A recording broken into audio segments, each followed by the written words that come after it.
Oh my, love, harmony, and joy. Oh my, love, harmony, and joy. Oh, what? Did you say love, love, harmony, and joy? Love, harmony, and joy. Oh my. I know you didn't just say love, harmony, and joy. Hey, good morning. Good morning, chat. Good morning. Good morning to you. Good. Hey, go all the way back to hey, get get to the very first song. Mm-hmm. Woo, woo. Good morning. Happy Saturday. It's too loud. It's too loud. There we go. That's better. Right there, right there. Perfect. It's day 20. Good morning to you. Welcome to the chat. It's day 20 of the 1 year Bible. Oh, day 20, day 20. Mhm, mm. Day 20, day 20. Woo. Mhm. All right, all right, all right. So today we're going to be reading from Genesis 41:17 to 42, verse 17. January. Stop it. Connected. Disconnected my headphones. I'm pretty sure it did. Every single time. It's crazy.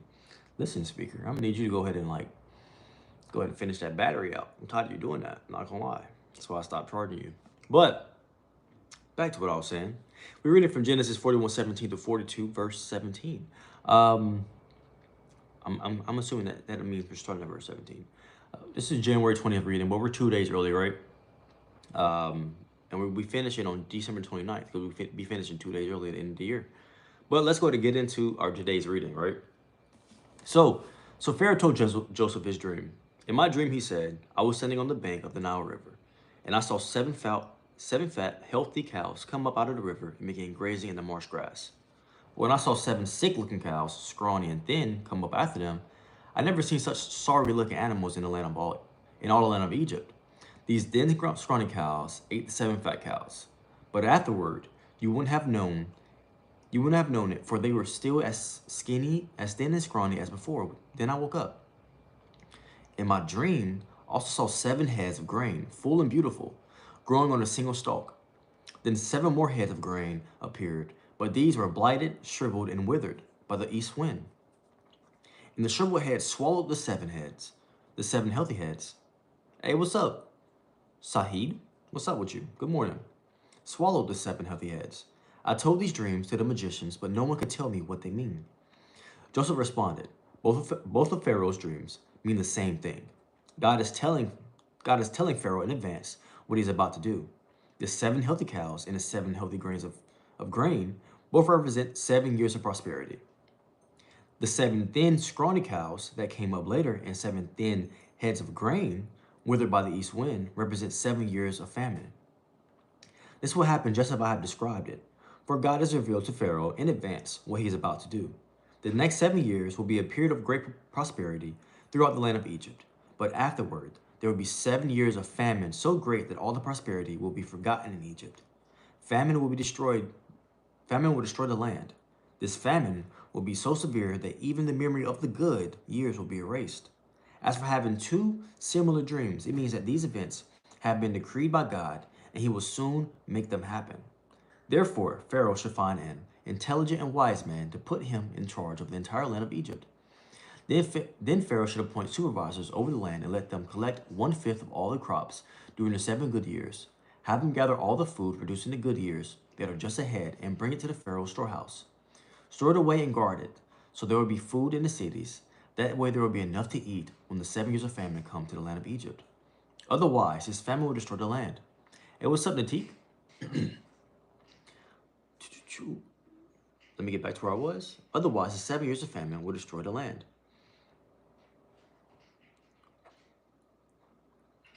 Wow, I lost where I was.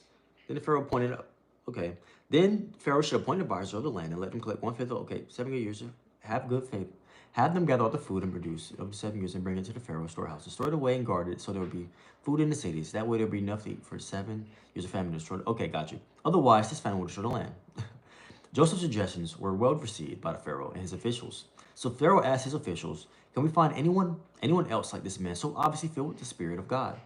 Then Pharaoh said to Joseph, "Since God has revealed the meaning of the dreams to you, clearly no one else is as intelligent and as wise as you are. You will be in charge of my court, and all my people will take orders from you.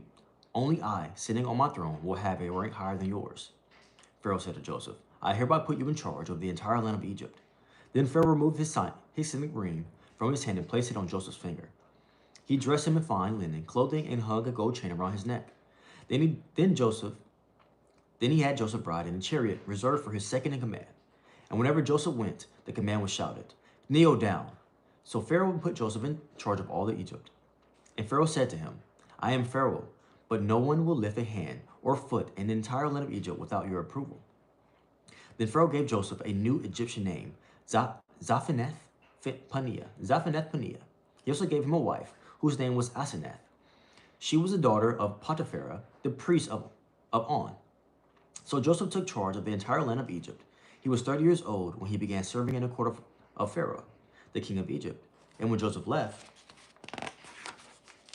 Pharaoh's presence, he inspected the entire land of Egypt. As predicted, for 7 years the land produced bumper crops. During those years, Joseph gathered all the crops grown in Egypt and stored the grain from the surrounding fields and cities. He piled up huge amounts of grain like sand on the seashore. Finally, he stopped keeping records because there was too much to measure. During this time, before the first of the famine years, 2 sons were born to Joseph and his wife, Asenath, the daughter of Potiphar, the priest of On. Joseph named his older son Manasseh, for he said, "God has made me forget all my troubles and everyone in my father's family."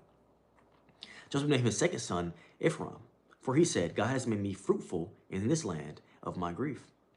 At last, the 7 years of bumper crops throughout the land of Egypt came to an end. Then the 7 years of famine began, just as Joseph had predicted. The famine also struck all the surrounding countries, but throughout Egypt there was plenty of food. Eventually, however, the famine spread throughout the land of Egypt as well. And when the people cried out to the Pharaoh for food, he told them, "Go to Joseph and do whatever he tells you." So with severe famine everywhere, Joseph opened up the storehouses and distributed grains to the Egyptians. For the famine was severe throughout the land of Egypt. And people from all around came to Egypt to buy grain from Joseph because the famine was severe throughout the world. When Jacob heard that grain was available in Egypt, he said to his sons, "Why are you standing around looking at one another? I have heard there is grain in Egypt. Go down there and buy enough grain to keep us alive. Otherwise, we'll die." So Joseph's 10 older brothers went down to Egypt to buy grain. But Jacob wouldn't let Joseph's younger brother, Benjamin, go with them, for fear some harm might come to him. So Jacob's sons arrived in Egypt along with others to buy food, for the famine was in Canaan as well. Since Joseph was governor of all of Egypt and in charge of selling grain to all the people, it was to him that his brothers came. When they arrived, they bowed before him, with their faces to the ground. Joseph recognized his brothers instantly, but he pretended to be a stranger and spoke harshly to them. "Where are you from?" he demanded. "From the land of Canaan," they replied. "We have come to buy food." Although Joseph recognized his brothers, they didn't recognize him. And he remembered the dreams he had about them many years before. He said to them, "You are spies. You have come to see how vulnerable our land has become." "No, my lord," they exclaimed. Your servants have simply come to buy food. We are all brothers, members of the same family. We are honest men, sir. We are not spies." "Yes, you are," Joseph insisted. "You have come to see how vulnerable our land has become." "Sir," they said, "there are actually 12 of us. We, your servants, are all brothers, sons of a man living in the land of Canaan. Our youngest brother is back there with our father right now. One of our brothers is no longer with us." But Joseph insisted, "As I said, you are spies. This is how I will test your story. I swear by the life of Pharaoh that you will never leave Egypt unless your youngest brother comes here. One of you must go and get your brother. I'll keep the rest of you here in prison. Then we'll find out whether or not your story is true. By the life of Pharaoh, if it turns out that you don't have a younger brother, then I'll know you are spies." So Joseph put them all in prison for 3 days. Hey, good morning, Skittles. Have you heard of the Vedic scriptures? No, I have not. Hey, what's up, Kingdom? What book am I reading? I'm reading from the One Year Bible. Matthew, now we're going to get into Matthew 13, 24 through 46. Here's another story Jesus told. The kingdom of heaven is like a farmer who planted good seed in his field. But that night, as the workers slept, his enemy came and planted weeds among the wheat, then slipped away. When the crop began to grow and produce grain, the weeds also grew. The farmer's workers went to him and said, "Sir, the field where you planted that good seed is full of weeds. Where did they come from?" "An enemy has done this," the farmer exclaimed. Should we pull out all the weeds?" they asked. "No," he replied. "You'll uproot the wheat if you do. Let's let both grow together until the harvest. Then I will tell the harvesters to sort out the weeds, tie them into bundles, and burn them."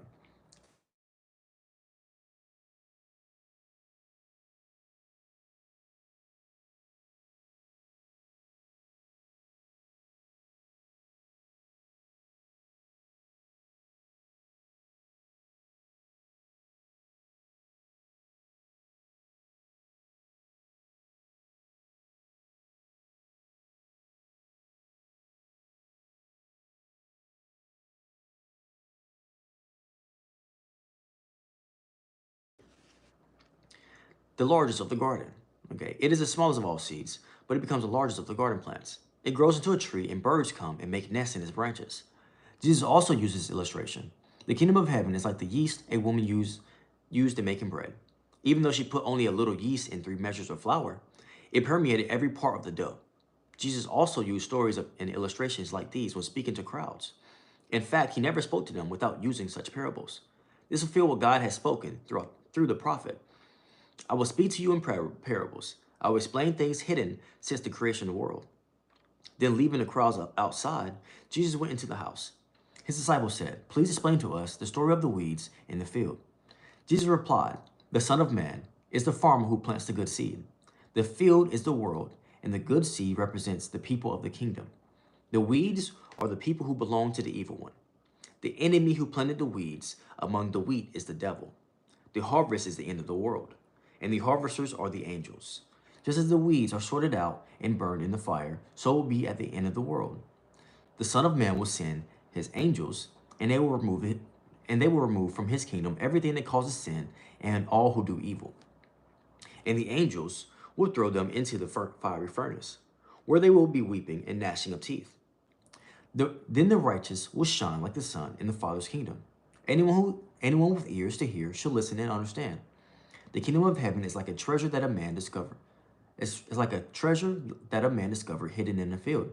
In his excitement, he hid it again and sold everything he owned to get enough money to buy the field.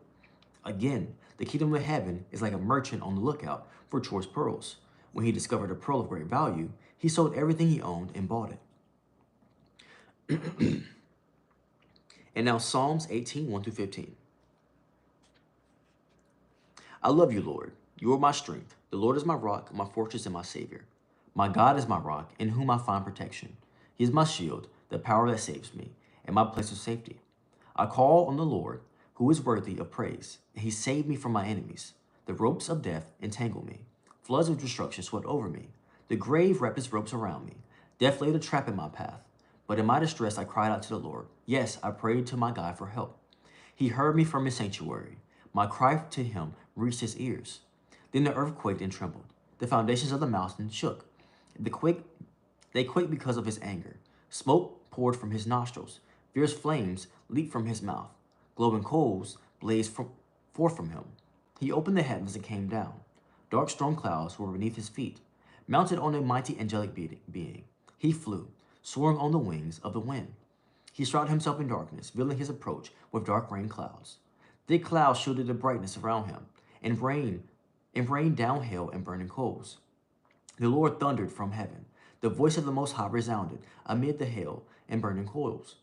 He shot his arrows and scattered his enemies. Great bolts of lightning flashed, and they were confused. Then at your command, O Lord, at the blast of your breath, the bottom of the sea could be seen, and the foundations of earth were laid bare. And now Proverbs. Hey, good morning, Colt. I'm not going to be here for a while because I'm going to go to my grandma's house. Hey, appreciate you joining the stream, though, man. And I'm going to read Proverbs 4, 1 through 6. My children, listen when your father corrects you. Pay attention and learn good judgment, for I'm giving you good guidance. Don't turn away from my instructions, for I too was once my father's son, tenderly loved as my mother's only child.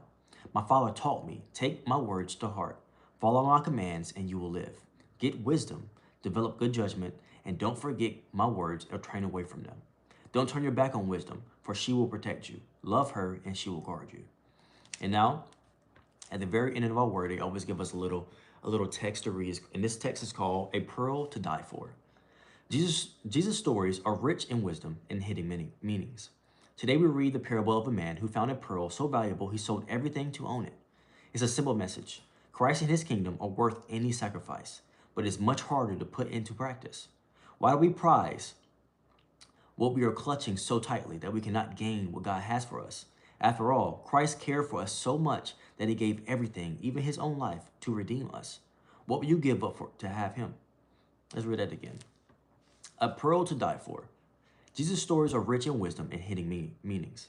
Today we read the parable of a man who found a pearl so valuable he sold everything to own it. It's a simple message. Christ and his kingdom are worth any sacrifice, but it's much harder to put this into practice. Why do we prize? What do we prize? What are we clutching so tightly that we cannot gain what God has for us? After all, Christ cared for us so much that he gave everything, even his own life, to redeem us.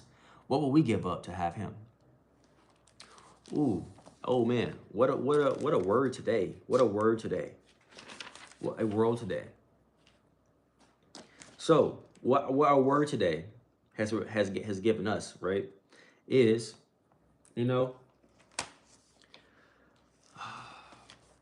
preparation, right? All, preparation. And, what God has for you is more valuable than anything this world can offer. This world can offer you. Preparation and what God has for you is more valuable than anything this world can give you. Oh man, what a good word today, man. That's a good word for myself and my mind and in my spirit. Preparation and what God has for you is more valuable than anything this world can offer you. So you might as well, if God got something for you, you might as well give up what God said ain't for you no more. If it ain't for you no more, you might as well give it up. Might as well let it go. God got something better for you. And as soon as you let go of whatever that is, it's here. Let it go. God got something amazing for you waiting around the corner for sure, probably. As soon as you let it go, it's probably gonna show up. It's probably gonna show right up as soon as you let it go. And whatever that is, you might as well let it go because God got something better for you. God got something better for you. That's a great word today. What God has for you is way more valuable than anything this world can offer you. And preparation. Get prepared. Get the word in your heart. That's what we're doing right now anyways. Get the word in your heart so you can get that wisdom that we all need, that everybody's searching for, the wisdom that everybody's searching for. Might as well get it in your heart, get it in your spirit. And then realize that what God has for you is more valuable than anything this world can offer you. And that's a fact. That's a fact. That's a great word today, man. That was a great word. That was a great word, man. This just keeps getting better and better. I'm not gonna lie, it just keeps getting better and better. I'm not gonna lie. I'm grateful for getting this book for Christmas because it really put the word in my spirit, to be honest, and it was all meant to be. It was all meant to happen. But this is gonna be the end of this stream. In about 10 minutes, we're gonna start our gaming stream. We're gonna do some reactions first. I gotta eat breakfast, but reactions and then gaming. And then after our gaming stream, we're gonna go to the gym, do a gym stream. So it's a jam-packed day for us, facts, getting better and better, right? It's a jam-packed day for us. So stay tuned. We got a lot more content coming for y'all today. And good vibes and chilling, hanging out together, spending some good time together.